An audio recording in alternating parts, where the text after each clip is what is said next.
A very warm welcome to you from Equa Marketing. This presentation is brought to you by Equa.com, a leader in digital marketing. Hello, everyone. Welcome to another episode of Growing Dentist podcast. Today, I'm really glad I have Sandy Baird with me. She's somebody who I have known through ADMC, an association of dental management consultants. And she's both a spouse plus a consultant who helps many dentists grow their business. So, Sandy, why don't you start by introducing you to our audience? Why don't you tell me a little bit about yourself? Well, thank you for having me, Naren. I really appreciate it. And actually, I've been involved in dentistry in some form or fashion for almost 40 years. I met a first-year dental student when I was 19. And from that day on, I have been involved in dentistry, whether going to a dental school via my husband or serving in the armed forces as a dentist in Germany for years, and then opening our own practice in a small town in Tennessee from the ground up. We started, and I was the first and only employee at first. And it was a huge learning experience. We made lots of mistakes. We had a ton of bad hires, but we eventually grew, and the practice grew, and we learned together, and we made mistakes, we learned hard lessons. And then after about 32 years of practice, we sold his practice, and he retired. So I've been through the whole lifespan of dentistry, and I knew really early on, probably in the late 80s, that I was going to become a consultant, a speaker, and a coach at some point. In fact, I had only gone to probably a couple of Linda Miles' seminars at the Hinman in Atlanta, and I realized right then that that is what I wanted to do. So I immersed myself in seminars and materials for a couple of reasons. One is I wanted our practice to grow and to get better. And two, I wanted to learn and be really good at what I did, because I did all the management part of the practice and my husband did the clinical part. And we had a great partnership for over 30 years like that. And granted, we had to set some boundaries at home, but basically speaking, we were very fortunate and grew a thriving practice. So about when I found out that he was going to retire in a few years, I went back to school and got my MBA, and I focused it on the business of dentistry. Every project I did in school was about dentistry. So not only did I learn how businesses in general work and what is working in this day and time and what is not as far as organizational relationships and behavior, it was a great experience, but I also got to focus on the dental industry. And it was a great arrangement. And in 2005, I finished my MBA, and that's when I opened my practice. My practice of consulting and coaching teams and dentists. And I love it. I love to speak. I love to write. I love all aspects of it.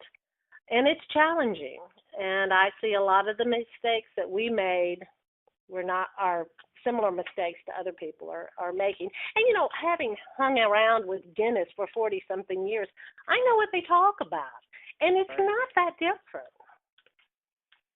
It's not that different. There are a lot of similarities of what all the dentists are talking about, what they're struggling with. And I think that's what convinced me that this would be a really good field to go in. We don't have to keep making the same mistakes over and over again. This is a fascinating story. So you have been in dentistry for like 40 years, first as a practitioner, right, as the person with your husband running the practice, and then helping others. So, and you mentioned you see people making similar mistakes or facing similar challenges. Let's rewind the clock to when you were kind of helping your husband or working with your husband to run your practice. What are some of the challenges that you encountered early on, that you are seeing again and again with your clients? Well, I think a lot of the mistakes we made were in hiring. We didn't know how to interview people. We didn't know how to train people. Like so many dentists, we didn't have systems and anything written down as to how you do this and how we want this done. And every dentist works differently. You have to learn how to work with every dentist because even if you're an assistant or a hygienist, there are differences. Each practice has its own signature way of doing things. And the one thing dentists have such a hard time, I think, realizing is their work, it is a hard realization, their work is really, in the minds of the patients, a commodity. From the patient's viewpoint, all of the dentists had to go to dental school, and they had to graduate from dental school. They all had to achieve the same skills. They all had to take a test for a license, and they all had to meet those standards. So in the minds of the patients, the dental work should be guaranteed because of the education and the licensing process. The thing that makes a dental practice stick out from the crowd and be greater is how the patient's experience is when dealing with their practice. From the very first minute they talk or communicate with the practice to the very end of the experience, it's how they relate to their patients. It's not what they're doing. Granted, they can't hurt them. They can't do shoddy dentistry that doesn't last or doesn't look good. I mean, that's a given, but that's what they were taught in dental school. And so in the minds of the patients, it's how they do things. So I think we didn't have that down at the beginning. We had to develop those systems and those ways we wanted people treated, and we wanted to relate to our patients.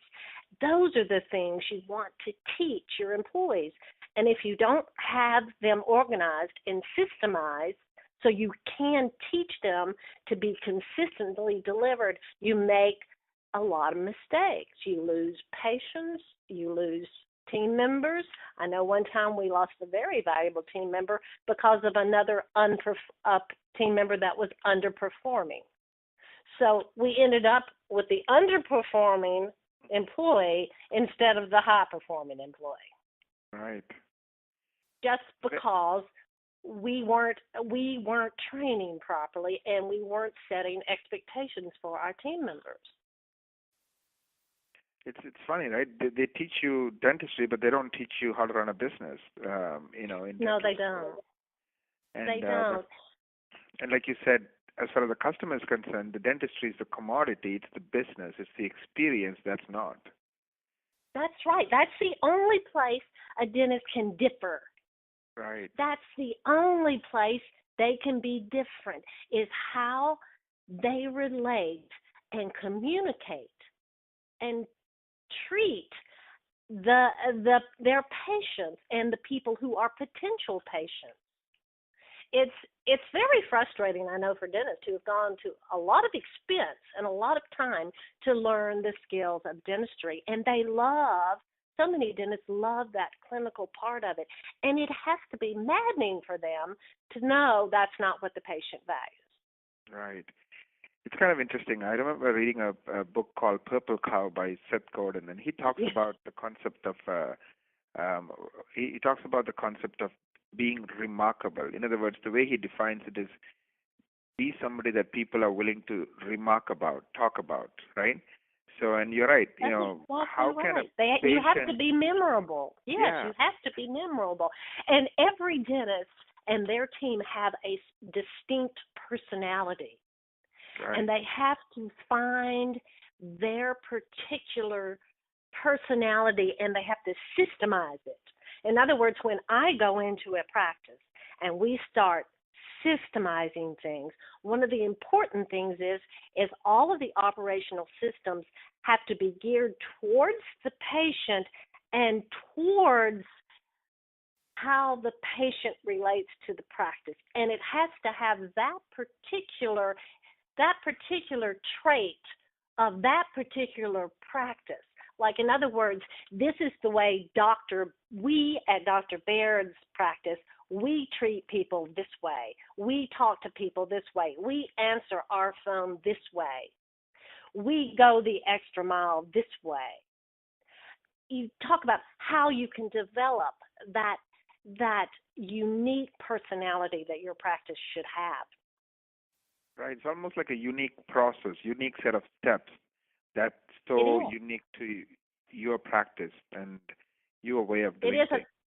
Right, and that's why I spend so much time on the analysis. I think when I analyze, that's kind of the first step with the practice is I analyze the practice, and I spend a lot of time personally interviewing the team members, the doctor. I look at patient reviews. I even interview patients sometimes in my evaluations. I look deep into the reports from the practice management software. I look at the financial reports, the profit and loss, the cash flow, the balance sheet. I have to watch. I have to observe and watch the practice in motion. Watch it happen, because that's the only way I can kind of help the team find their uniqueness. Do you think they have some uniqueness, but it's not consistent? It's sometimes there, sometimes not there, and that confuses people. Exactly. And sometimes they're just flat, and they don't realize the value of their unique position, whether it's putting local art in their practice or having, a bird theme with bird feeders on all the windows. And I mean, that's one thing we did. We really got into the nature and the bird thing because that's what my husband and I love. So, and we had a practice in the woods, essentially. So we had bird houses, we had bird books, we had bird posters, and we had nature pictures.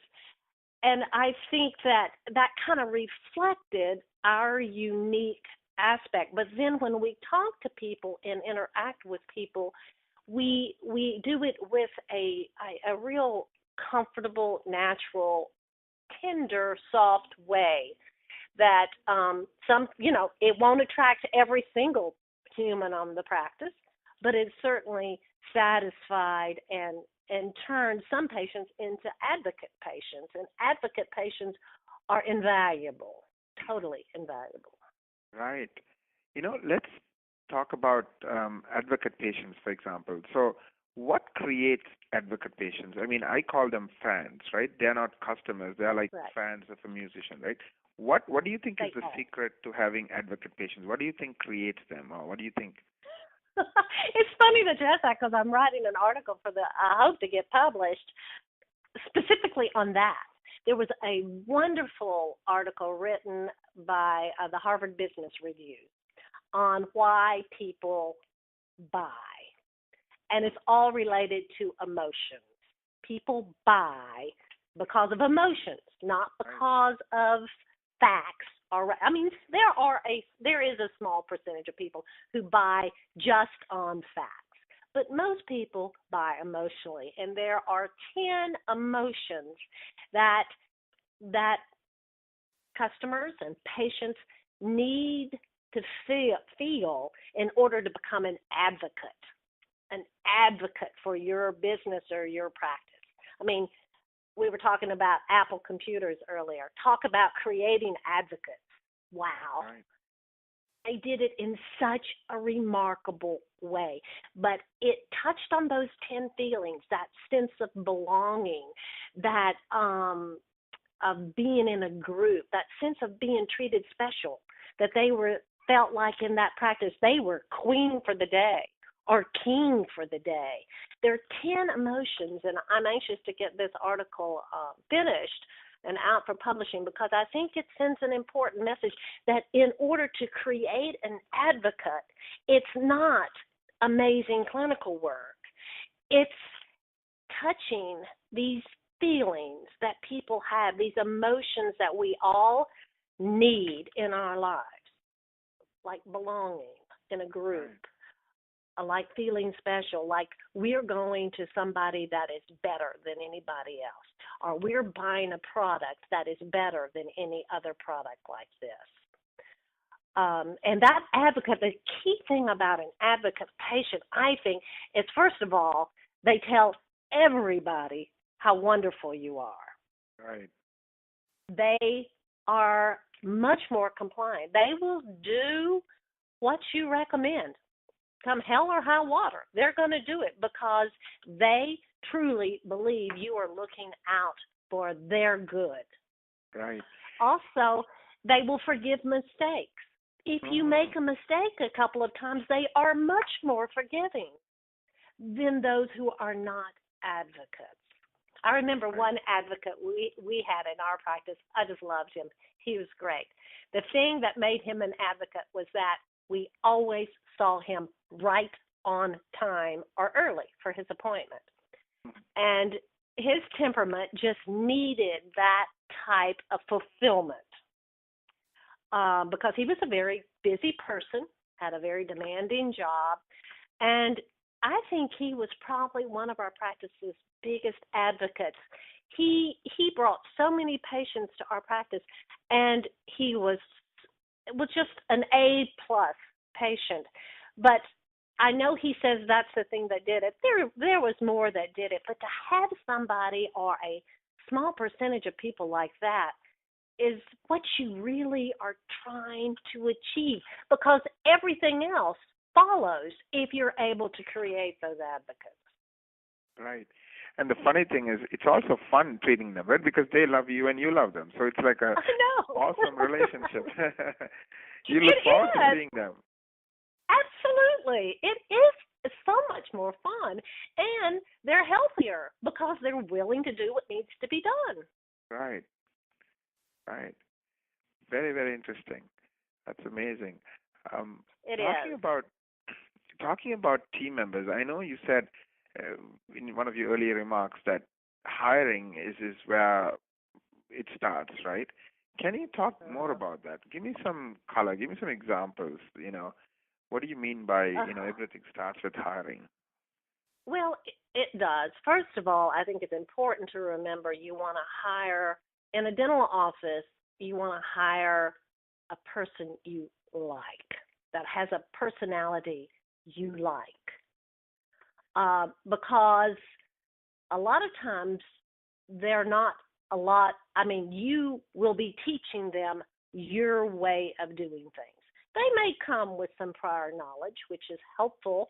Sometimes it's not helpful. We were in a small town, so most of the people that we hired had never worked in a dental office ever. So we had to design systems very early on because we had to train just about everybody that we brought in. But we learned very quickly you want to hire somebody whose personality you like and enjoy and is willing to learn and able to learn. And you can't just, at first we didn't do a real interview. We just kind of talked and chit-chatted, and then we hired them. It was that simple. It was crazy, really. Now I am a firm believer in 3 interviews with set questions. And nowadays, of course, because of HIPAA and all kinds of things, you have to call those references, have to do that background check. But one interview will not do it. Every single interview, you learn something different. I know there was one candidate we had, and on the 3rd interview, all of a sudden she said something about a conflict she had in the public school system with her child, just out of the blue as we were talking, and we knew, right then we knew. Or one time we had a candidate who, on the 3rd interview, accused her last employer of sexually molesting her. These kind of red flags sometimes don't come up at the very beginning. Right. of a conversation. And people can put on a good show and a good act for 1 hour or Right. 30 minutes, but to do it 3 times, and one time needs to be at least one time needs to be with the entire team without the dentist there. So they can talk at a different level. Those are some examples, and I think there are just so many. Is that more of an art than a science? I mean, interviewing. It's both. Yeah, it is both. But I think, too, a lot of dentists hang on to bad performers in their employment because they are embarrassed to fire them. And they keep these bad apples on their team. We had a bad apple that we kept on our team for 9 years. 9 years. It almost destroyed our practice, our team. The morale was so low. And we knew after 3 years that the person was not the right person for our team. We knew that, but we felt like we were in a corner. We didn't feel like we had an option. We didn't feel like we could find another hygienist. Right. We just felt backed up to a wall. And so we kept this person, and it got worse and worse and worse. And finally, when Bruce and I just were about to pull our hair out, this was something you brought home with you every day for, 6 years. We let her go. And it was the best thing we have ever done in our practice. And I see so many practices that are hanging on to people. Either they never trained and they just kind of let go, do what they want to. They show up when they want to. They don't care about the team. They leave. They don't care about helping others. These people that are not team players, they keep them and hang on to them forever. And that causes the rest of the team to become very angry and resentful, just like I told you, that high-performing employee that we lost because we hung on to a low-performing employee. Right.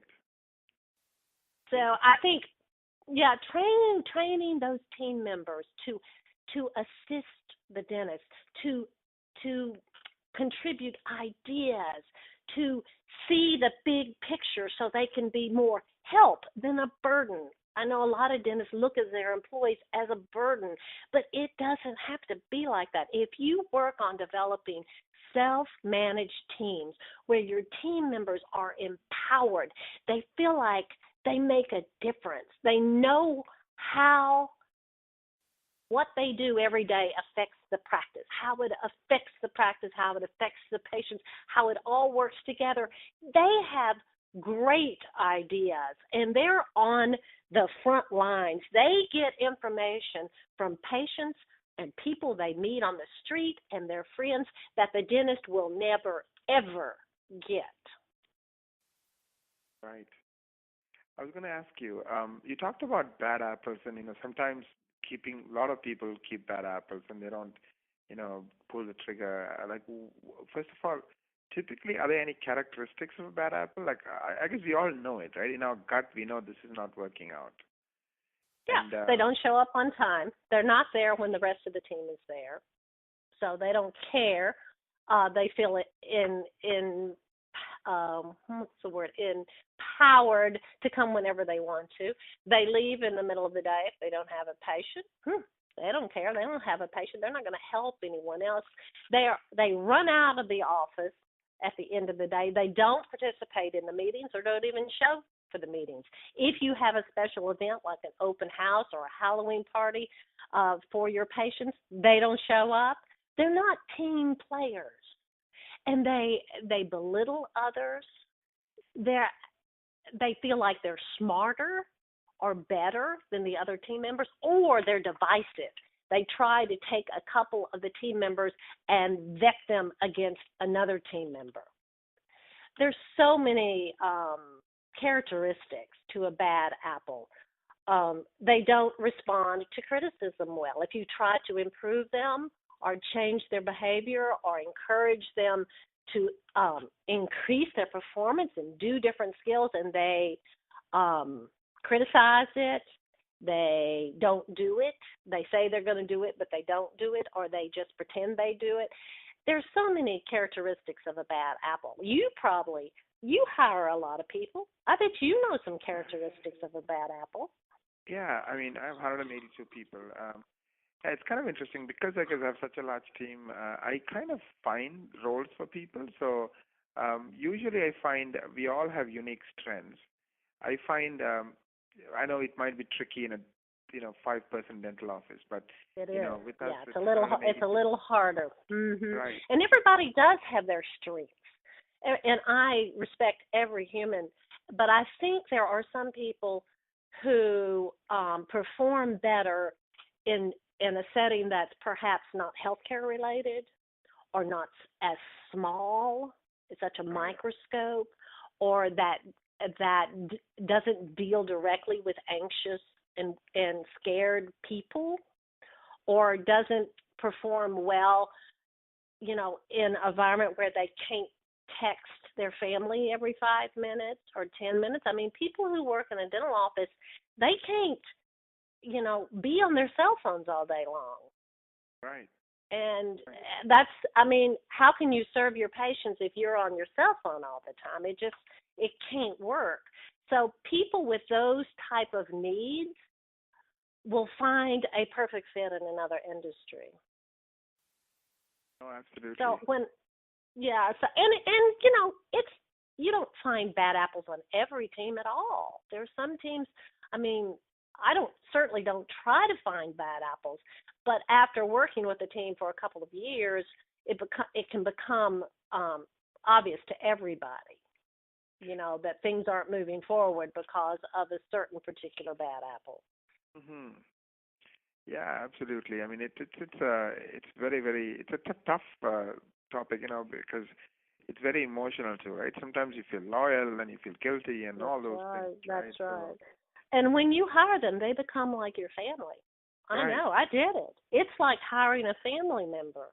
We love them like our family. We feel responsible for them, and we're the ones who hired them. So if we have to let them go, it was our mistake. Yes, and we don't want to accept it. We don't want to admit it. No, it's humiliating. It's humbling. No, it's terrible. I hated it. I hated that part of it, and so did Bruce.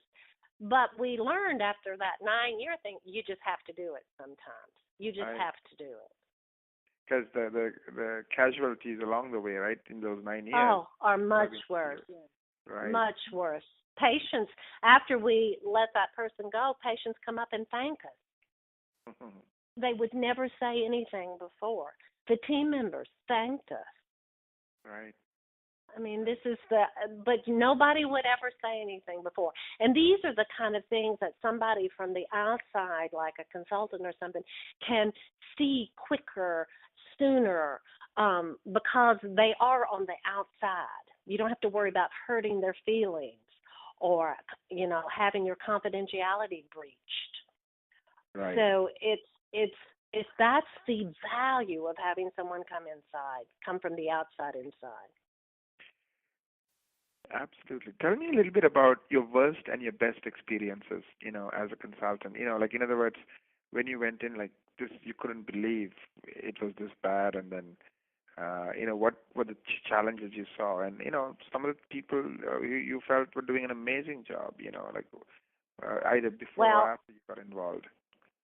I think all of my practices, all of my dentists try very hard to do a great job. I think some of them just don't have as much knowledge about running a business, and they don't know what they don't know. You don't know what you don't know.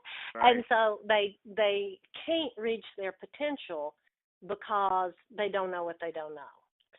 But the very, very hardest experience I had was my very first client. My very first client, who is a dear, dear close friend of ours, lives, 3 or 4 hours from us, which is not a problem. I love to travel, and I worked with him. He had called me and said that he wanted an employee handbook. He he wanted an employee handbook. I said, sure, I'll be glad to work an employee handbook with you. And so as I got in and we started working and evaluating things, it became very clear that there were other issues going on. He was having a hard time saving for retirement. He didn't have a whole lot saved for retirement. He was having sometimes a hard time just making, making payroll. Not often, but occasionally. And so I started looking in things, started kind of evaluating the practice, and ran across some information that was very confusing to me. I couldn't quite figure out what was going on. So we had meetings with he and his wife and I, and we sat around talking about what could be causing these reports to look like this.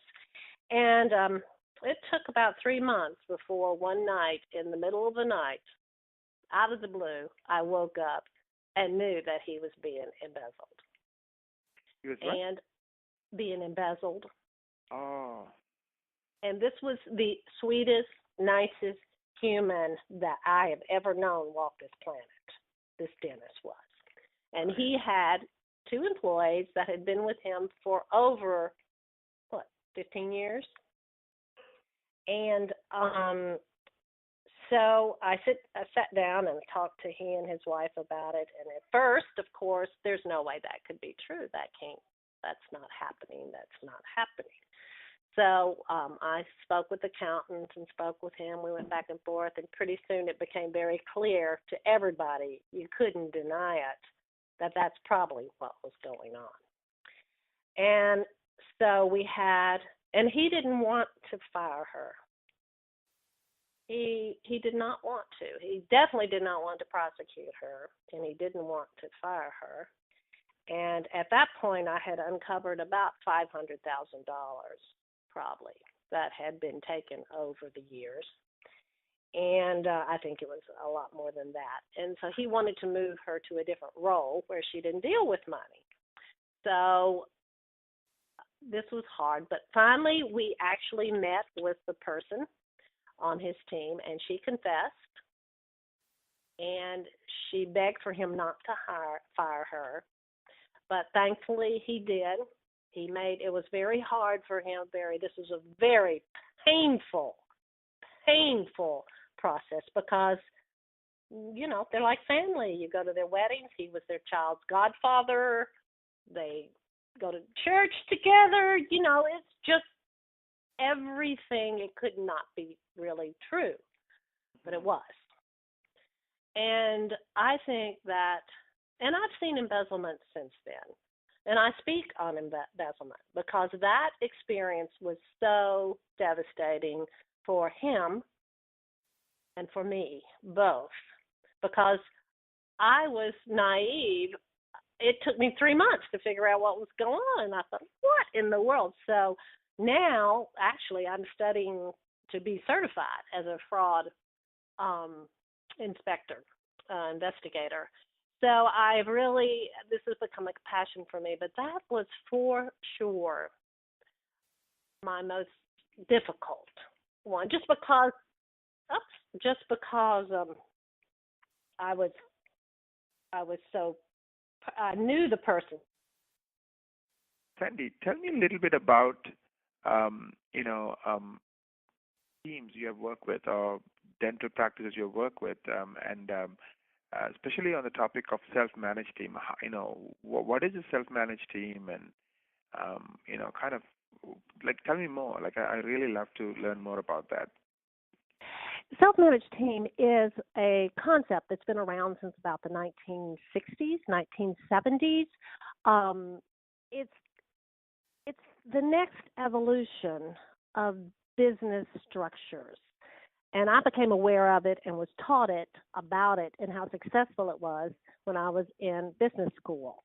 And since then, I got very interested in it in business school because I think it is absolutely perfect structure for dentists. And the reason I think that is because dentists, in order to be successful and productive and profitable, have to be doing dentistry. They cannot be spending their time managing their team. looking over their team's shoulder, telling them how to do that, designing systems, seeing if the systems that are currently being used work or don't work. First of all, they don't know how to do that, and that's not going to make them money. So it's a perfect structural organization for the dental practice because the dentist doesn't do the managing. The systems do the managing. So this is one of my seminars also on how to develop self-managed team. I like to look at it like a baseball field in a baseball game. There's home plate, first plate, second plate, third plate. First plate in developing your self-managed team is you have to be really thorough with your training. And in order to do effective training consistently, you have to have written operational systems that have been proven to be successful, best practice systems, not the ones that have just evolved through your practice by someone, you don't even know who. A lot of the times the dentist has no idea who learned how to do the accounts receivables process or how to do the statements or how to do the deposits or reconcile the end of the day. It was just developed somehow by someone. But it is so important at that point with training to have systems, patient-oriented best practice operating systems. And that's what you train your team on, whether it's one new member or your entire team. Then you're able to run to second base, where you focus on communication. It is essential for a team to have regular communication. Think about a football team or a baseball team or a basketball team. They have to come together and huddle and communicate and share information, get everyone on the same page. They have to be able to communicate when patients are in the practice. They have to be able to communicate outside of the patients so they can work on getting things better, on correcting errors and mistakes. So that level of communication is critical, and it is designed to be scheduled into your everyday practice. The third base is accountability. This is where all your operational monitors and your data and statistics, your employee performance reviews, your employee reward. It's very important to have an employee performance reward system, an employee annual review system. These are very important tools of accountability. If you build the accountability into the structure of the team meetings, the morning huddles, the communication, the day-to-day basis, use the monitors to reflect how your systems are performing, then you have automatic accountability. In other words, the dentist does not have to be a boss. Right. The dentist is not the boss. The dentist reads the data and with the team, and everybody sees very clearly which systems are performing properly and which are not. And so they can address the needs of the system. They don't point fingers at each other. They are all in it for the same goal, and they all want to get better and make the practice better because then they reap more rewards. And so that accountability is really important to establish. So the dentist can go to home base and hit the ball out of the park and do dentistry 99% or 95% of the time, be busy doing dentistry knowing that the team is managing themselves, that they are following systems, that they are communicating with the dentist and with each other, and they're all trying to achieve the same goal. So this self-managed team structure is a lot different than the old school type of employee-boss relationship that goes on still in a lot of practices. And it's been proven, actually, self-managed teams are being developed all over the world in all types of industries because they have proven to be so successful. I mean, increase in production is like 30% has been proven. Employees are more satisfied. They stay longer. They don't miss work as long. They try harder. They work harder, and they love what they're doing. It's a win-win situation. And it is a constant process. It's a constant process. But once everybody gets on board, it helps the dentist save them time, lowers their stress, because the team members are solving their own problems. Right. So the self-managed team, how does one go about creating it? I mean, you talked about training, right? Now, most dentists, as you know, are clinicians. They love the clinical part. They hate all the other stuff. That's right. I don't want to generalize, but I've seen that a lot. So how do you, how does a dentist who, to begin with, doesn't enjoy this other stuff? Well, that's why I do what I do, because right. I saw that need. Because dentists don't know how to run, most of them do not know how to run the business part of their practice. They don't know how to reconcile their end of the days, if they even think they need to do that. And that's a very important step, that everybody has to have a process, end of the day reconciliation process. They have to have processes for accounting for their patients with credit balances. They have to have their accounts receivables, how to handle over account. Dentists know very little about this. So that's why I do what I do, because that is my expertise. And they don't have to just let it happen. They can get someone in to help them and teach the entire team how to do these jobs. And if everybody on the whole team knows how to do it, then expectations are met, because nobody wants to report at the team meeting that their particular statistics are below the goal, or they don't want to report. The whole team knows that they're supposed to do things this way, and if they're not doing it that way and it becomes obvious, the whole team becomes aware of it. That's the important part of accountability in a self-managed team. Right. But that first step is where they need, you need help setting up the whole structure. But once you get the structure set up, you can use it for years and years and years and years. Right. So do you feel like they can continue it once it's set up, or do you feel that somebody like you have to be constantly involved forever? No. In fact, my biggest job is to work myself out of a job. Right. My goal is to give them the structure and the information that they can use and not have to depend on me. I teach them how to analyze their data, their figures. I teach them systems that are best practices and are successful and that I've tried and I've lived with and know that work. So I share this information with them, and then I train their teams to do it. And then they can separate from me. That's my hope. I haven't really done a good job if they're still dependent on me. Can you tell me some examples of people, or just describe to me some examples of people, and kind of how it worked? Or maybe just give me one example. Like typically you go in, what happens first? Just walk me through the whole process and all the way to the day you're exiting the business, Okay. Well, the first step typically is I do a real in-depth evaluation. As I mentioned earlier, that evaluation stage is critical because that's when we uncover a lot of information that helps us understand the strengths, the weaknesses, the opportunities, the threats to the practice.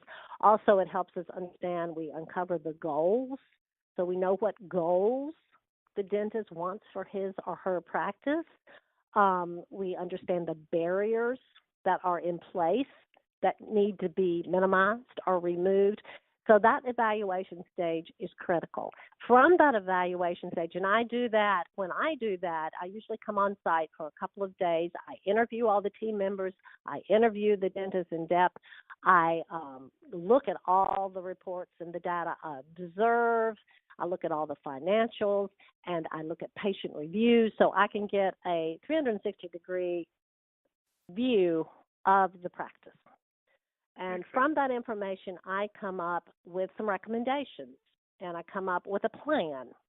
And I sit down with the dentist and other people who are involved in the leadership role, and we tweak that plan, and we try to uncover that competitive advantage that particular practice has, something we can nurture and design our systems around, as well as design it around the experience the patient is going to have. Because once again, like we said earlier, it's that patient experience that creates advocates for your practice.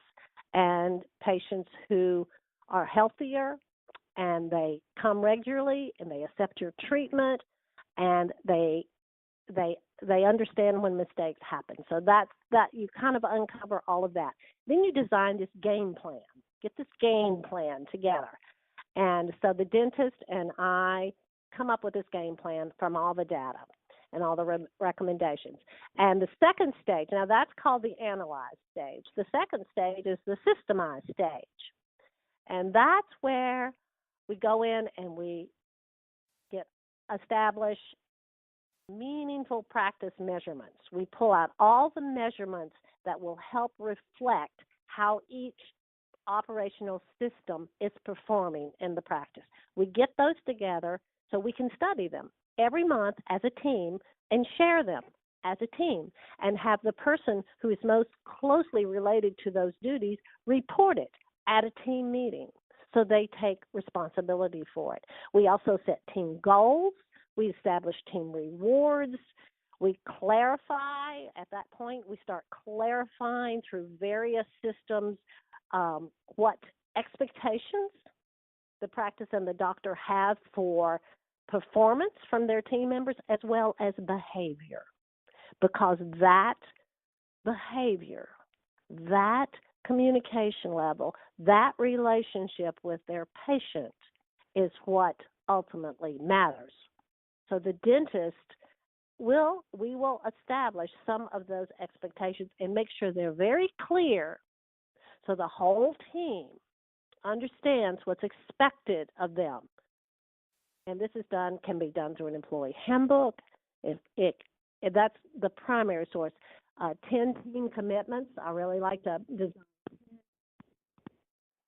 commitments on how I will behave when I am in my role at the dental practice, and how I will treat others, how I will communicate with others, what I will do, and my tone and talk with others. I also then we start designing the operating systems, the best practice operating systems, and we kind of tweak them to meet the needs of that practice. So I may come in with a system that I know works, but every practice is a little different. So we need to customize it for each practice to make it work for the number of team members they have, the particular physical design of their practice, or their particular competitive advantage. And then I have to integrate, very important, checks and balances, financial checks and balances. This is something that is missing in so many dental practices, and it's critical for the safety of the dentist and the practice and the dentist's reputation and the environment, the whole work environment, is having these financial checks and balances in place, a system, just like anything else, that have to be done in order to assure that the dentist knows what's going on and the team members know the dentist knows what's going on. So that's the whole systemized stage. Then we move into the realize stage. The realize stage is when the payoff comes. This is when your team members understand how what they do every day reflects on the data of the practice, on the success of the practice, on how it makes a difference as to what they understand their value on the team. They understand that their input and their ideas are listened to and they have good ideas, good suggestions, and they are in a safe environment to share those with.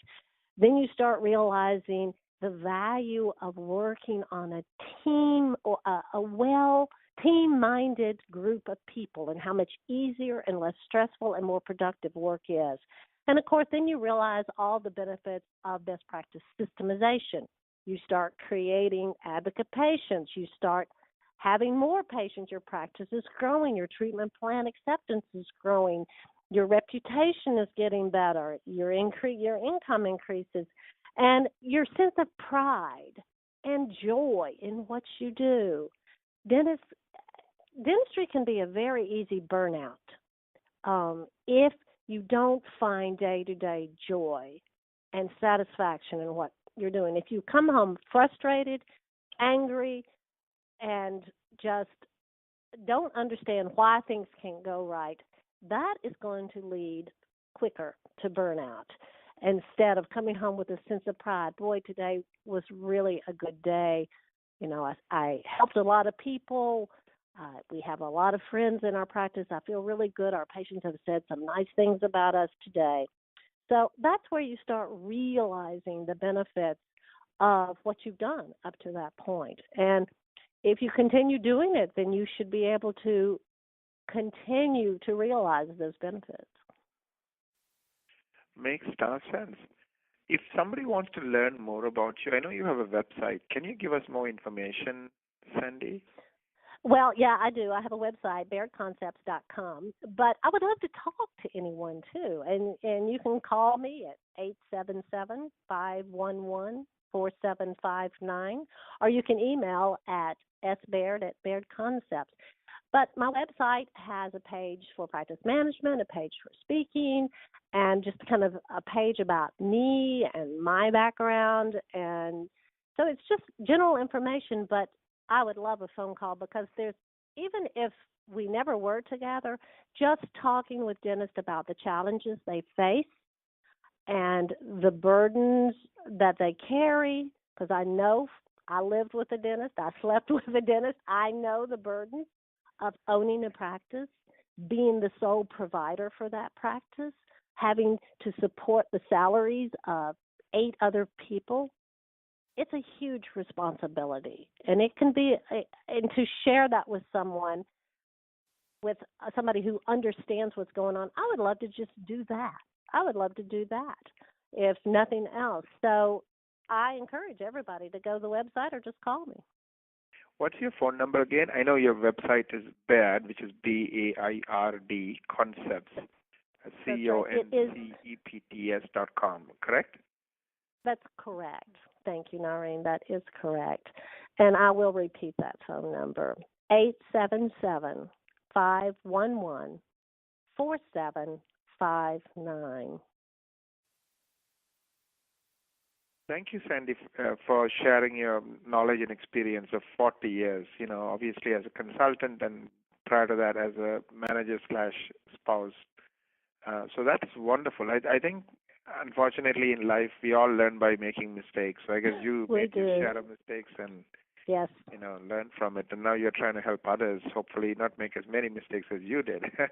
I am. And thank you for helping me spread this word and tell people about the potential, the possibility for growth they have and change, and the fact that they don't have to do it all by themselves. I know dentistry is a hard job. It is a very hard job, but you don't have to do it by yourself. And when you work together, it's more fun anyway. So thank you for asking me to talk. Oh, thank you, Sandy. I really had a fun time, so I really appreciate you taking the time to talk to us today. And thank you, all the listeners, for listening to one more episode of Growing Dentist podcast. Have a wonderful day, and check it out at growingdentist.com.